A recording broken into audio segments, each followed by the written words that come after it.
কলগাছিয়া গাঁও পঞ্চায়তৰ ভিতৰত যিখিনি বিশ্ব পৰিৱেশ দিৱসৰ ওপৰত ভিত্তি কৰি পেলাই গছ পুলি দিছিলে, এইখিনি প্ৰায় 2000 গাছ নষ্ট হৈছে।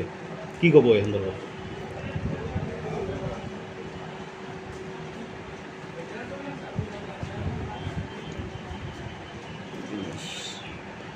গছপুলিখিনি দায়িত্বত কোনে আছিল?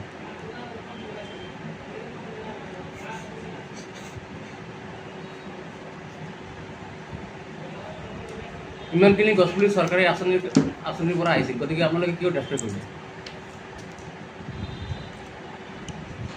আপোনালোকে মন্তব্য যদি নিদিয়ে কৈ দিয়ক, মন্তব্য নিদিওঁ বুলি। আমি আৰু প্ৰশ্ন নকৰোঁ। হয়, ন' কমেণ্ট বুলি কৈ দিয়ক। গছপুলিখিনি গোটেইখিনি বিতৰণ কৰা হৈছেনে বাইদেউ?